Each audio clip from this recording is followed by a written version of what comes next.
ubicar, ahí aparece la fotito después. No, arriba en el carga hay una fotito. Creo que tenés que apretar la flechita, mirá. A ver. Estaba medio. A ver,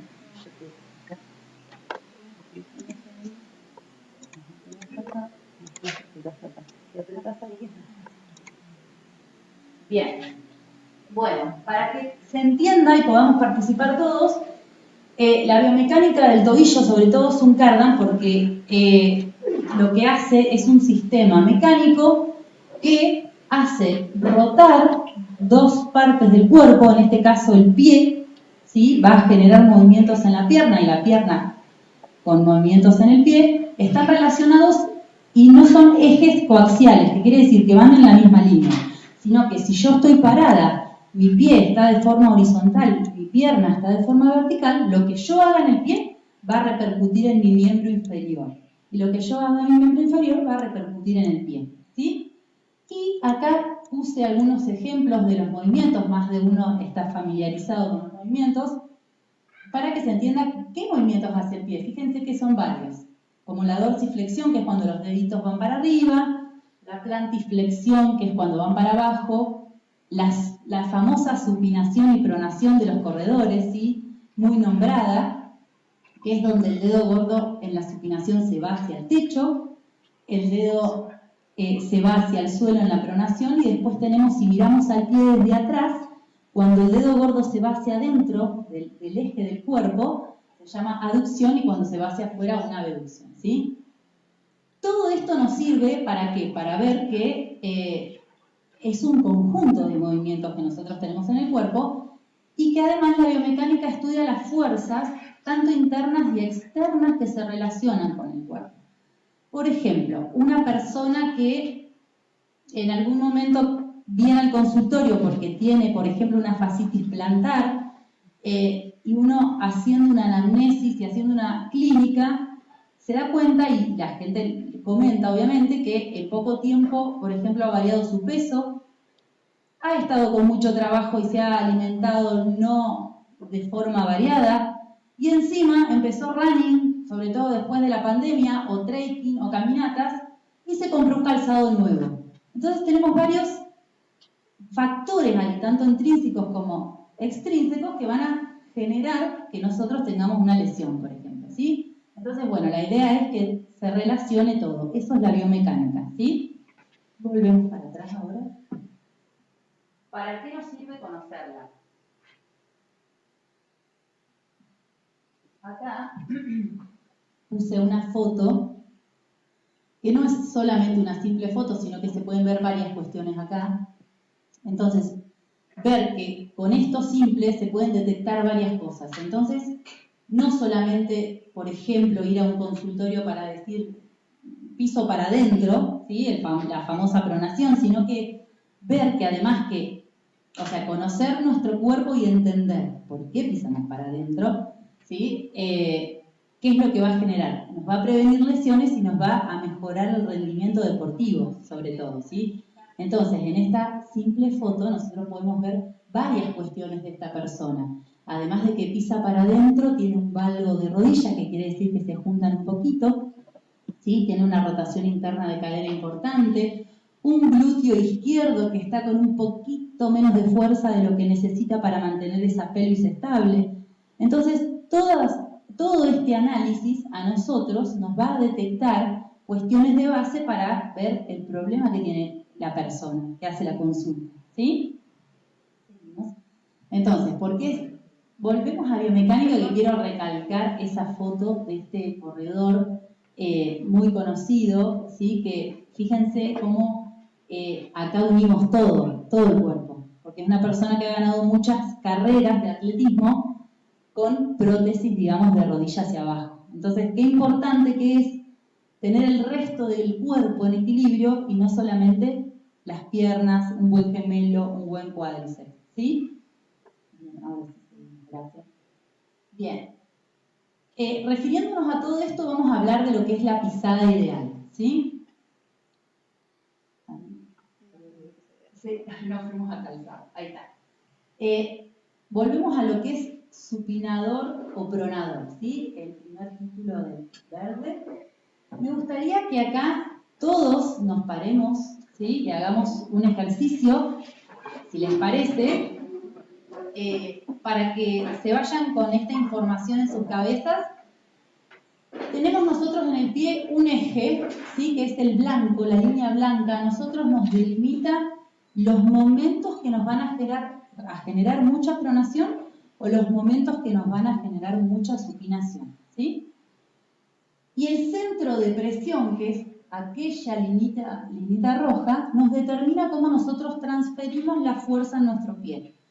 A ver, eso es ideal. Cada uno de nosotros tiene una pisada ideal, ¿sí? Esto es muy de libro, pero bueno, a mí lo que me gustaría que ustedes tomen conciencia es de que hagamos ese ejercicio. Pisar, levantamos el pie hacia arriba, hacemos una dorsiflexión, pisamos con la parte de afuera, levemente hacia afuera del talón, ¿sí? Vamos bajando despacito hasta casi el tobillo, nos metemos para adentro con todo el pie, pisamos bien fuerte con ese dedo gordo y volvemos a salir por todos los dedos del pie hacia afuera, ¿sí? ¿Lo pudieron hacer más o menos todos? Ese es el mecanismo de movimiento de nuestro pie, ¿sí?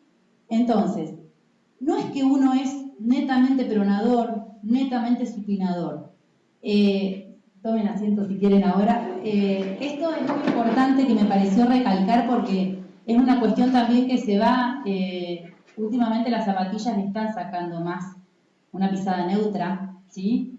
Para hacer referencia a esto, porque todos pronamos y todos supinamos.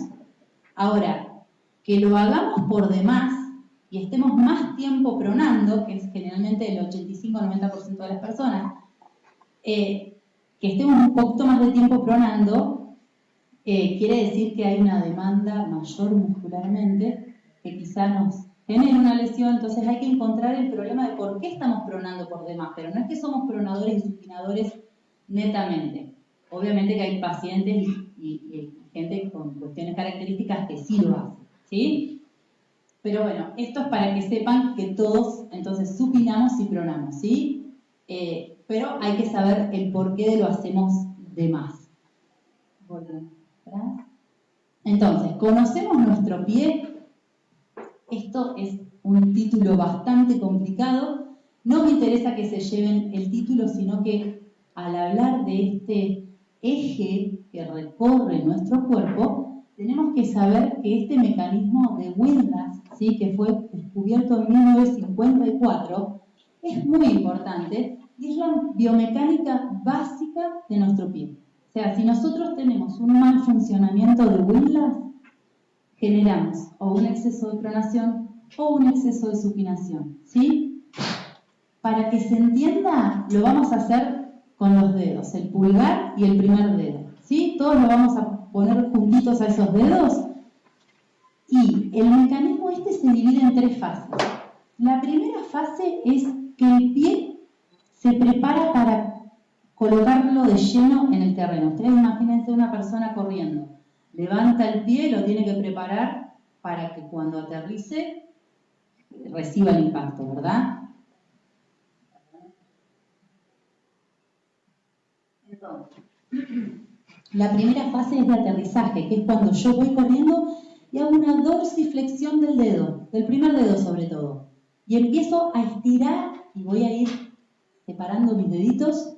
La fascia plantar, la famosa fascitis plantar con dolor en la planta del pie, se va a ir elongando, elongando, elongando, y cuando pasemos a la fase 2, que es la fase de apoyo, va a ser como si tuviéramos una liguita en los dedos que se estira a su máxima potencia. Eso va a hacer que genere y reclute mucha energía. Y cuando en la fase 3 despeguemos, esa fascia plantar es como si soltáramos la liguita y se va, ¿sí? Se adelanta, digamos, es como que la soltamos junto con el gemelo, nos va a generar esa potencia para dar el paso, ¿sí? Esto es muy importante. Si vamos al cartelito que dice importante, ahí abajo, ¿por qué? Porque uno la tensión de la fascia plantar, una tensión de los gemelos, una hiperpronación, los famosos pies planos, ¿sí?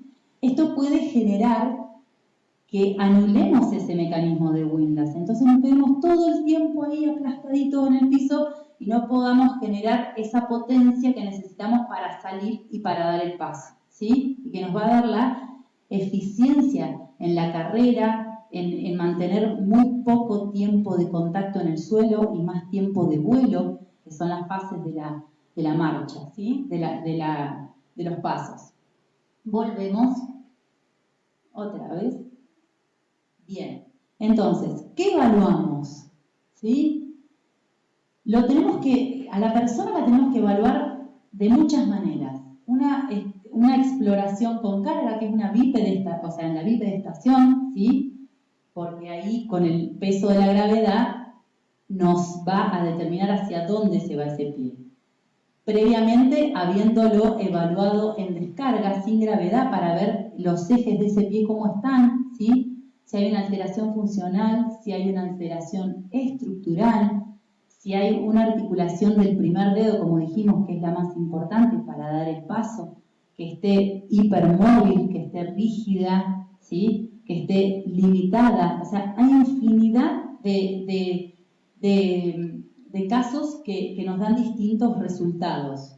Y lo que hacemos también es, con la plataforma de presiones y el pedígrafo digital, que es ese que está en el medio, y con la actividad que hace la persona caminando, corriendo y filmándola, detectamos dónde está la base de su problema, por decirlo entre comillas, y más si tiene un síntoma esa persona, ¿sí? Volvemos. Bien. ¿Qué es importante a la hora de correr? Además de todo esto que vimos, me parece muy importante recalcar. ¿Qué tan importante es la técnica, por ejemplo? ¿Qué opinan ustedes de la técnica de carrera? Si hay acá algún profe de educación física que quiera dar su opinión. Importantísima es la técnica, la base de todo. Si uno tiene mejor técnica, va a tener más economía de esfuerzo y va a poder mantener ese esfuerzo en el tiempo o va a poder ser más rápido. ¿Cómo es tu nombre? Alejandro. Alejandro.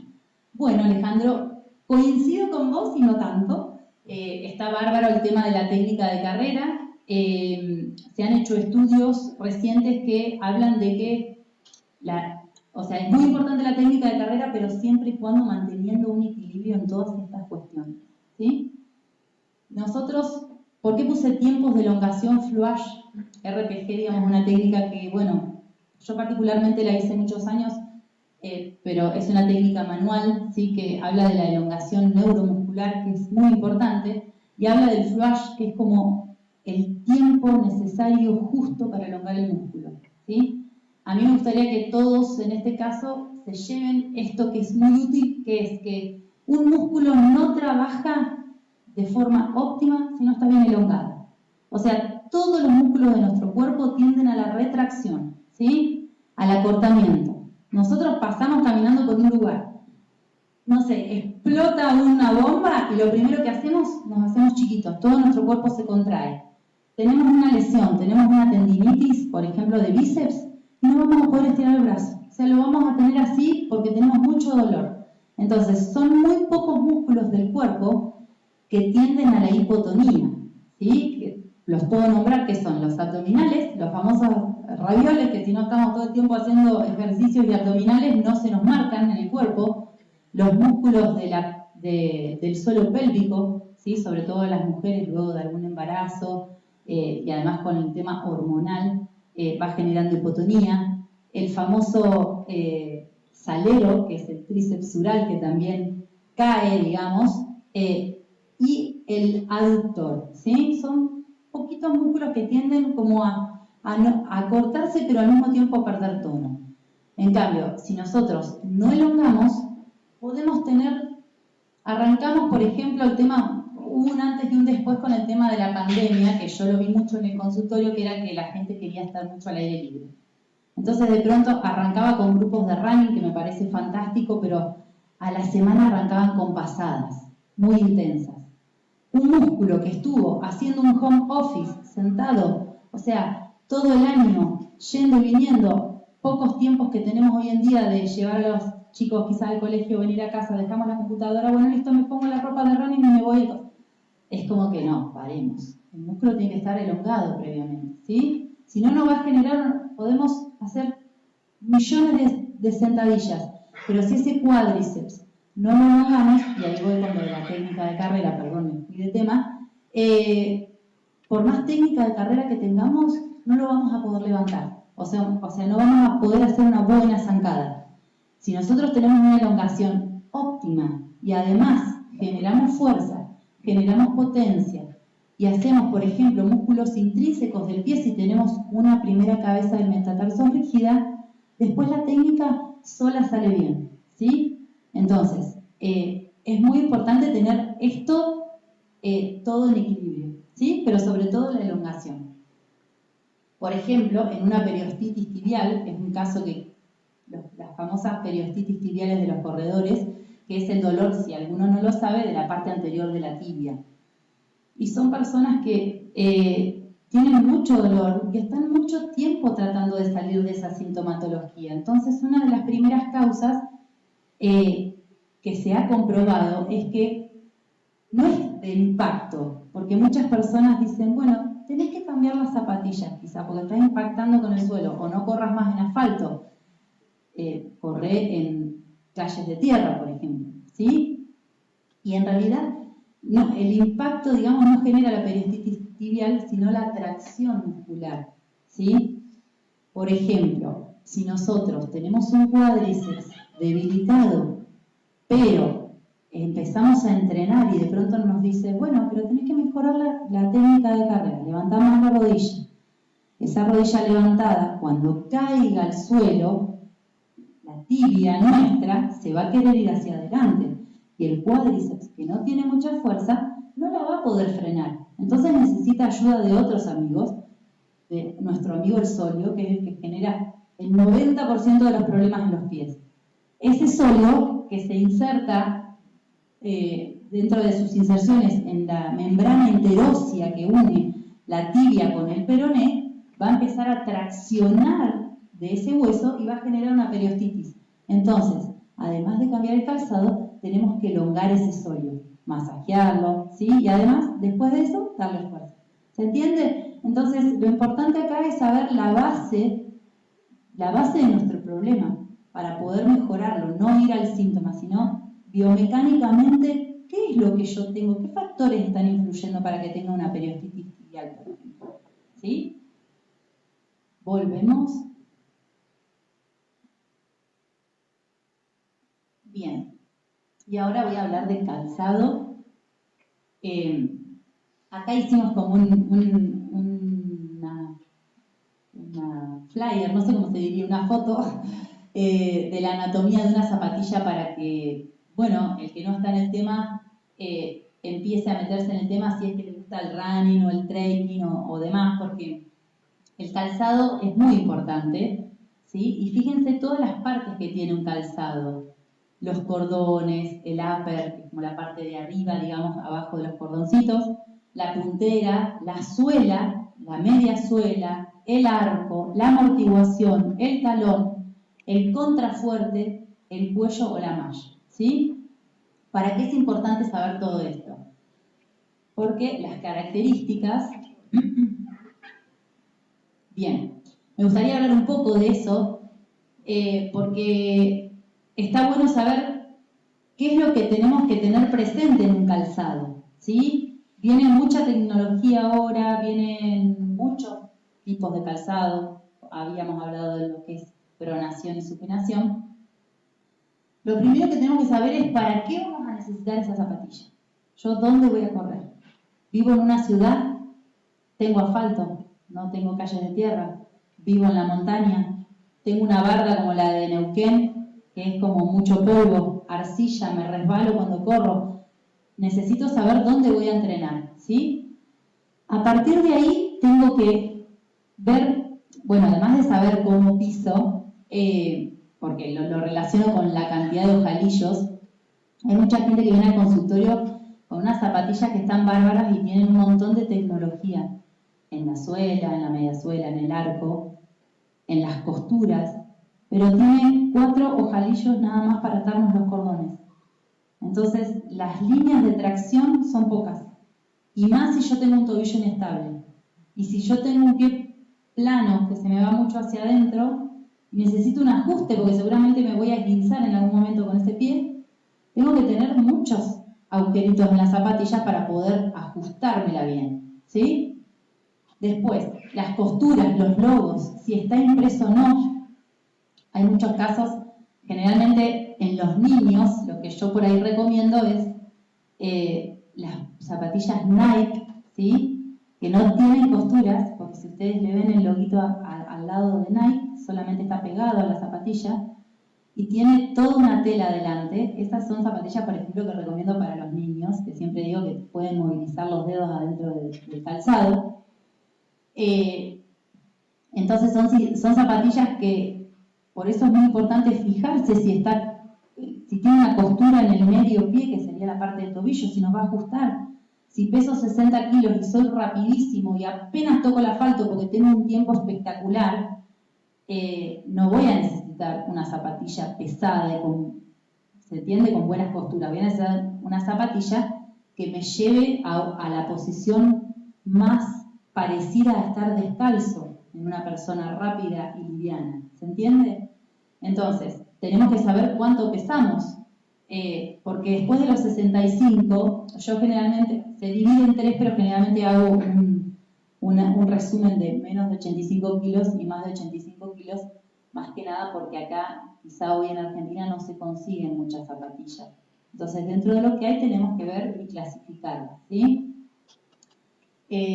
¿Por qué es importante decir, bueno, pero peso más de 85 kilos? Bueno, pero esta zapatilla es importante. Yo les voy a contar un caso que atendí esta semana justo antes de venir. Una chica que vive en Cabiahue y un amigo de ella la filmó caminar y me dice, se me va mucho el pie para adentro, siento que me voy a esguinzar o me va a pasar algo en el pie, voy a tener algún accidente. Bueno, le digo yo, hicimos todo el análisis descalza, yo veía que descalza no caminaba mal, o sea, no veía alguna alteración que vos digas, bueno, a ver, sí, es necesario el uso de órtesis plantares, por ejemplo, dinámicas, flexibles, como para ayudar ese pie. Solamente veía una alteración en el pie izquierdo, que era muy leve, en comparación a lo que ella me contaba. Entonces le digo, ¿me podés mostrar el video que hizo tu amigo? Bueno, me muestra el video en el celular y había algo en el video que no cerraba con lo que yo veía en el consultorio. Entonces le digo, ¿tenés las zapatillas acá? Sí, me dice, te las voy a mostrar. Bueno, resulta que eran unas zapatillas Nike. ¿Vieron las famosas Hierro B6 New Balance? Que son Fresh Foam, dice abajo en la suela. Es como una tecnología nueva, como si fuera una goma espuma, para que se entienda, blanda, donde uno parece como que van las nubes. Bueno, esta chica pesaba alrededor de 100 kilos y estaba usando unas zapatillas Nike con esa tecnología, entonces, y tenía un poquito de valgo en el pie izquierdo, solamente un poquito. Cuando ella se ponía esas zapatillas y la hacíamos caminar, ese poquito que tenía de valgo se le terminaba de deformar en la zapatilla, porque ese material no está preparado para una persona de 100 kilos.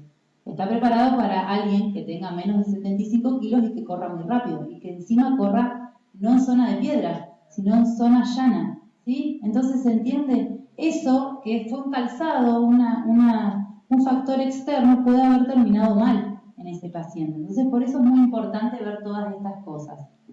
Después, ¿cómo probarse las zapatillas? Es muy importante probarse las zapatillas a la última hora del día, porque el pie está hinchado y retiene líquido. ¿Sí? Y líquido me está pasando. Voy a ir a buscar un poquito de agua. Ay, gracias. Entonces, es muy importante probarse las zapatillas siempre al final del día, ¿sí? Y depende de la actividad que vamos a hacer, si nos metemos en la barda o en la montaña, es muy importante que por lo menos de 0,5 a 0,8 milímetros sobren, ¿sí? Yo siempre hicimos un posteo ahí en la página de Nexo Pie, después les voy a pasar el contacto, o cualquier duda que tengan me pueden escribir, no hay problema. Gracias.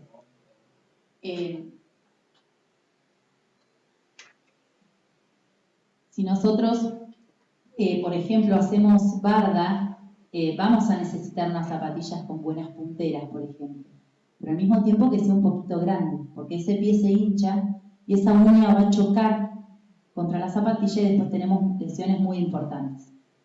Hay muchos pacientes que vienen y aunque ustedes no lo crean, hace 4 años que se compran zapatillas por internet que dicen ser 40 y cuando nosotros les hacemos las pruebas son 42.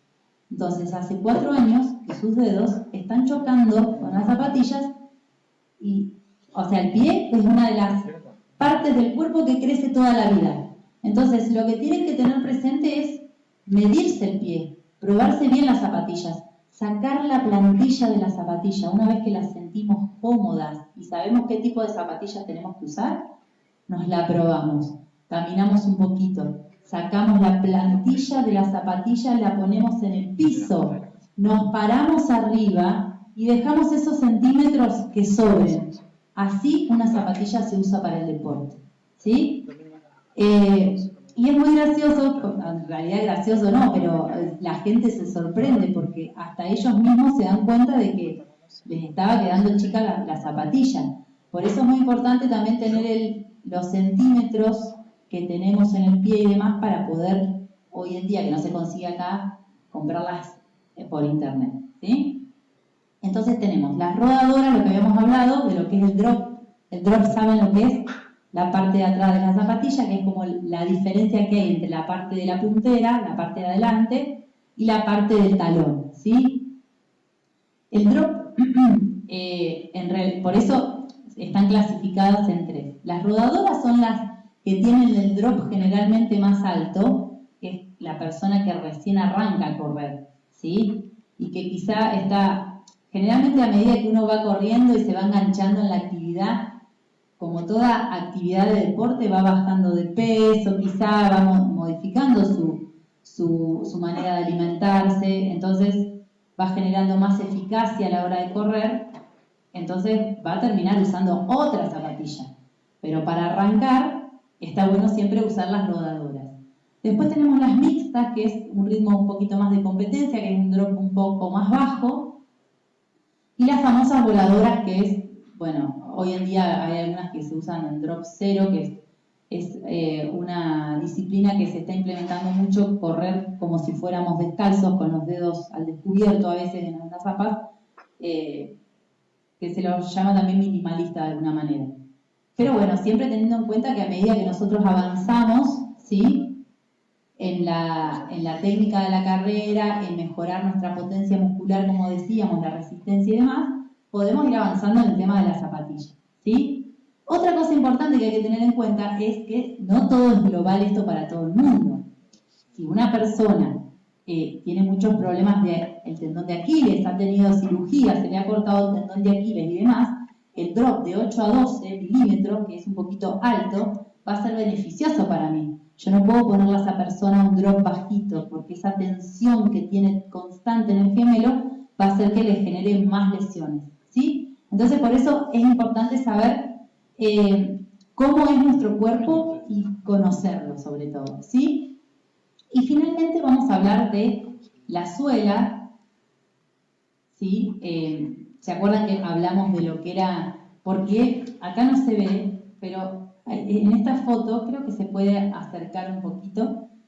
Se ve cómo es una suela. A veces uno no se detiene a ver la parte de abajo de las zapatillas. Y por algo tiene distintos materiales, distintos colores, ¿sí? Distintas resistencias. Porque habíamos hablado de lo que era, ¿se acuerdan? Ese eje, ¿sí?, que transmitía la fuerza, cómo era, digamos, una pisada natural en una persona. Eso está trasladado a las zapatillas, ¿sí? Nosotros tenemos un borde postero externo que es diferenciado, ¿sí?, del resto, que generalmente es un poquito más duro para que no transmita el impacto al resto del pie. entramos con la parte externa del talón y nosotros necesitamos retener un poco ese impacto para que no genere lesión en el resto del pie.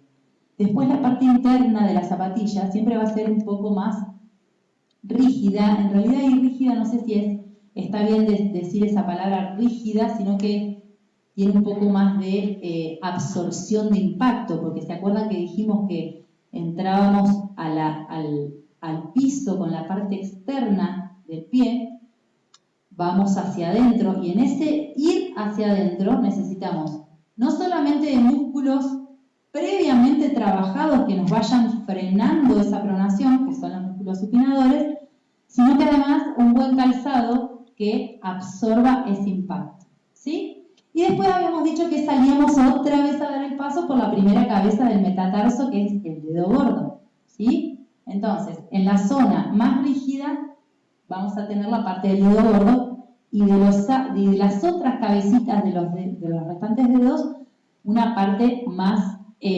flexible, ¿sí? Por eso es importante también que chequeen eso del calzado. Y otra cosa que quería agregar, que no lo puse acá, que me parece muy importante, es que uno parece disfrazado cuando va a una carrera. Pero bueno, hay que ir así, disfrazado, con todo el armamento que tenemos. Mochila con camelback, con unas buenas medias si vamos a correr en un lugar donde hay pinches, unas, no sé cómo se llaman, pero tapan las zapatillas para que no nos entren piedritas mientras estamos corriendo en lugares donde hay, por ejemplo, mucha arcilla, ¿sí? Mucha arena suelta, porque uno tiene que estar cómodo para correr. Primero que no perdemos tiempo en tomar agua, por ejemplo, si tenemos una buena mochila y estamos bien hidratados. No nos lesionamos porque si ir corriendo al lado de unos alpatacos y que nos llenen de espinas todas las piernas, y la verdad que no está bueno ir cómodo, ¿sí? Por eso es importante también todo el tema de la ropa adecuada para correr, ¿sí? Así que bueno, eso es como para finalizar. No sé si fue muy rápido, cómo ando el tiempo. Está perfecto, el tipo de tiempo para preguntas, aprovechen a consultar. Me dijo Andrés, no sé si llegás y me parece que apretarse el acelerador y no paré. Y me dijo Natalia, estoy nerviosa, no sé cómo va a salir. Aprovechen a preguntar. Gracias. No sé si... Sí. ¿No suple la plantilla nacional del músculo cuando corre? Perfecta tu pregunta. Sí, mira, nosotros hacemos en el consultorio el análisis de la pisada y si el paciente, y si es necesario el uso de las plantillas con una prescripción médica, y junto al técnico hacemos plantillas ortopédicas. No son dinámicas porque usamos la última tecnología que son las resinas. O sea, son dinámicas. Vos si tenés una plantilla, baja y sube. O sea, lo que está haciendo en este caso es ayudar al pie. Hay un mito con esto de que se bloquea el pie con el uso de plantillas ortopédicas, pero tiene que ver mucho con el material.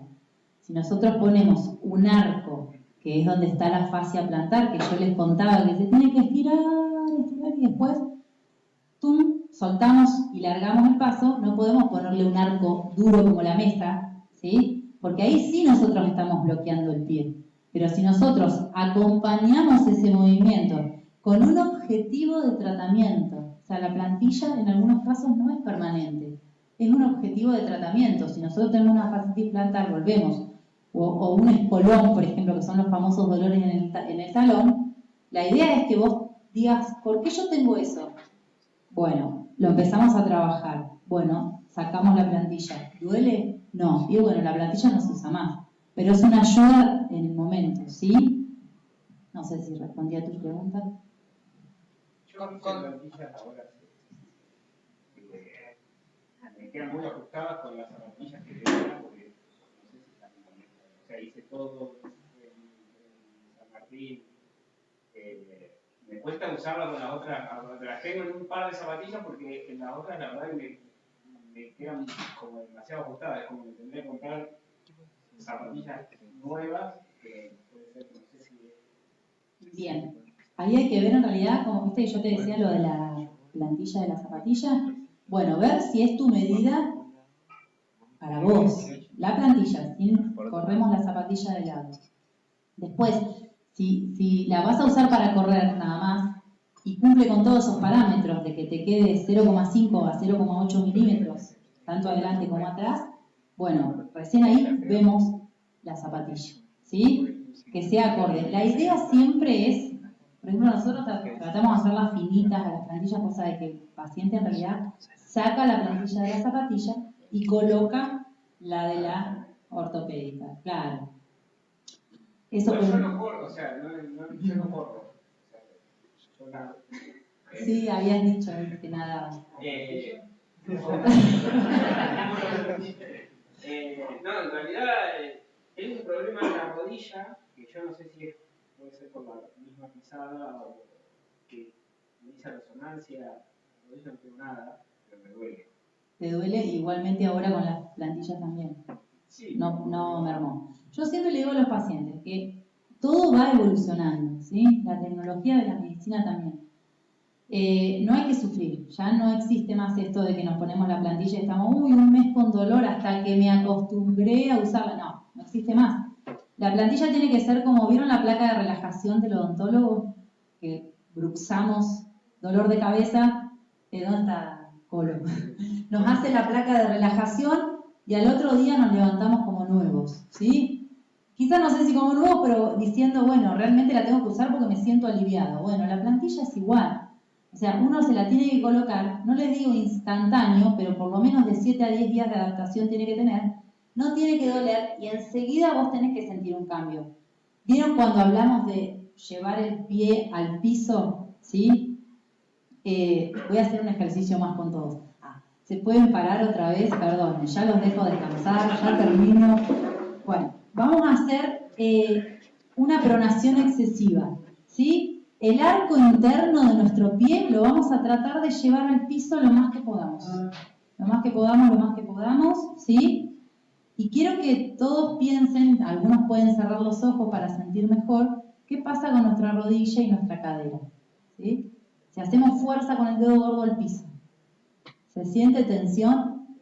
Bien, ese es el famoso cardan. O sea, yo hice una rotación interna del pie y generó un mecanismo rotacional hacia arriba hasta mi cadera, ¿sí? La tibia se va hacia adentro y el fémur se va hacia adentro y genera otras cuestiones arriba, digamos, en el cuerpo. Entonces, ese mecanismo rotacional a veces con una plantilla se puede mejorar, además de que hacemos otras cuestiones, pero se tiene que sentir. ¿Viste lo que vos sentiste recién? Bueno, vos tenés que sentir con la plantilla, tenés los 3 apoyos, ¿sí? Y estás más, o sea, sentís toda la planta de tu pie. Esa sería como la sensación placentera, digamos, que te tiene que dar, ¿sí? Ahora sí, vuelvan a sentarse, les pido mi disculpa. Así que bueno, eso, digamos, sería... No sé, creo que fueron los puntos más importantes que recalco, pero bueno, si alguno tiene otra duda. Y, por ejemplo, tú vas a hacer el estudio de pie y correr. Primero haces el estudio y después las zapatillas que usas. En realidad sí, o sea, hay mucha gente que va a hacerse el estudio antes de comprarse la zapatilla. Claro. O tiene que cambiar la zapatilla, ¿sí? Igualmente el estudio, esto es muy importante también, buena pregunta que hiciste, porque vamos cambiando todo el tiempo nosotros, y el cuerpo va cambiando. Por ejemplo, si de pronto nos sacaron 2 muelas, pisamos distinto, mordemos distinto, por ende vamos a pisar distinto. Entonces, yo siempre digo que, por eso vuelvo a tu pregunta de la plantilla, las que usamos nosotros, por ejemplo, tienen una durabilidad de 1 año más o menos. Vos vas a sentir que la resina ya perdió la elasticidad. Eso quiere decir que ya se venció la plantilla. Entonces, está bueno siempre, antes del año, chequearse nuevamente la postura. Además, generalmente las zapatillas, una vez al año uno se compra las zapas. Entonces, como hacer todo de la mano, digamos, ¿sí? Pero siempre es importante no usar 5 años la misma plantilla, porque no sabemos qué nos pasó en el medio. O sea, hay que ir evaluando la postura todo el tiempo para poder mejorar, ¿sí? Consulta. Hay una, volviendo a la primera pregunta que hicieron sobre el tema de la técnica y el tipo de pie, hay una técnica que se base justamente en cómo es mi pie y la pisada correcta de mi pie. Hay una técnica ideal, ¿sí? Que puede ser, está muy cuestionada, si es de talón o de punta. Muchos corredores dicen, no, pero mejor es correr de punta. Y el 80% de los corredores que han ganado las carreras más importantes son corredores de talón. O sea, cada uno tiene que tener su técnica, ¿sí? ¿Por qué te digo esto? Porque si vos, por ejemplo, también tenés una lesión todo el tiempo en una pierna porque tendés a contracturar más un músculo que el otro, tu técnica no va a ser la misma que la de otra persona, ¿sí? O sea, tu técnica ideal es propia tuya. ¿Se entiende? No sé si contesté tu pregunta. Sí, sí, sí. Ah, bueno, Gracias. de nada. ¿Alguna pregunta? ¿Qué zapatilla usamos para nadar? Estamos en eso. Ah, no. Ahí está, hay un problema. Claro, cuando salí del agua, encima correr con Claro. Claro. Vamos a estar complicados. Explica rápido. Explica rápido. ¿Cuál? Sí, sí, ahí está empezando.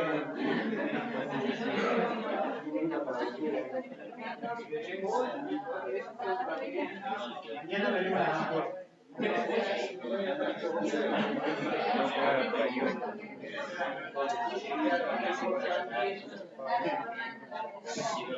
¿Hay alguien va a hacer una pregunta?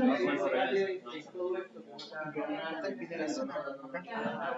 para que la ciencia pudiera los especialistas para generar una buena técnica, ¿no? Muchos atletas de lugares como estos de vamos, corremos, o algunos corren, no corren, algunos corren sin tener esta experiencia de acudir a un especialista para ver cómo mejorar la pisada, cómo hacer una buena zapatilla. Creo que para los atletas que se dicen que bueno es acercarse a un especialista para que te den más herramientas para mejorar tus técnicas para Bueno, gracias. Sí, es importante en realidad porque además, como les digo, hubo un antes y un después de la pandemia. La gente ya no quiere estar en lugares encerrados. Me encanta porque aumentaron un montón los grupos de running, ¿sí? La gente hace mucha actividad al aire libre, entonces es importante la prevención. La salud es muy importante la prevención, digamos, la base de todo, ¿sí? Así que bueno, siempre consultar está bueno. Una última consultita, por molesta nada más. No, para eso estoy. Con respecto a las adolescencias, yo por ejemplo yo vivencié mucho el tener dolores en los talones con toda la época de crecimiento que tuve. Tipo, no crecí nada y de la nada pegué un estirón y tuve que usar tacones de silicona. Y basándome en mi propia experiencia, iba a decir qué tan recomendable es, suponiendo que hayan adolescentes que por ahí no sé si sufran lo mismo, pero sí que sufran un cambio muy importante en muy poco tiempo, con lo que es referido a la pisada y a los pies en general, si es recomendable o tiene una influencia muy importante el hecho de correr o hacer actividades que requieran usar mucho las piernas en una adolescencia que se está desarrollando. Bien, entiendo tu pregunta. Es un tema muy amplio. Primero, nosotros somos una sociedad que nacemos y ya nos calzan, o sea, nos ponen zapatos desde chiquititos. Empezamos a caminar y como empezamos a caminar tenemos que usar calzado. Entonces ya ahí estamos bloqueando el pie, ya desde chicos. Después, el tema de la adolescencia es un tema amplio también porque pegás el estirón de pronto, ¿sí? Entonces todo lo que es la musculatura se tiene que adaptar al hueso. Bueno, vos sabés más que yo de eso. Y hay una cuestión también de que está bueno que el adolescente haga actividad física, pero no se tiene en cuenta la elongación. Sigo insistiendo con la elongación. Es como que la dejamos mucho de lado y es muy importante porque, como te digo, si vos creciste de golpe, ¿sí? Todavía no tenés tu tono muscular definitivo, porque generalmente lo hacemos a los 18 o 20 años, ¿sí? Los hombres un poquito más. La idea es que vos acompañes ese crecimiento con una elongación, ¿sí? Entonces, si no sacamos el dolor, primero no podemos empezar con una actividad sobre ese dolor, hay que ver por qué molesta en ese caso, ¿sí? Pero bueno, lo bueno de esto es que hay que estar descalzos también, hay que generar ejercicio, no solamente ir a hacer deporte y jugar al básquet, sino llegar a casa, sacarse las zapatillas de básquet y mover los dedos. O sea, parece algo muy tonto, pero hay un montón de ejercicios que a veces damos en el consultorio de pacientes con mucha rigidez en los dedos sobre todo, y lo agotados que quedan después de hacer los movimientos intrínsecos del pie. Entonces también incluirlos en la actividad. ¿Sí? ¿Alguna duda más? Bueno, igual los que se queden en la cena de camaradería o corran mañana, pues mientras corren irle preguntando más cosas. ¿Te hago una pregunta? No, quería aclarar algo que vos habías dicho, Andrés, con el tema de la tecnología que habíamos aplicado nosotros, que no la hice sola, sino que la hice con mi compañero, mi marido. Hicimos nosotros un PodScan 2D con un software, lo diseñé yo al software porque estoy en el tema, digamos, de la evaluación y demás, pero el escáner lo hace mi marido, entonces unimos los dos cerebros y hacemos eso hace más o menos 4 o 5 años, y la idea ahora es implementar cuestiones en 3D y demás, pero bueno, no lo hice sola. Muchísimas gracias. Nada.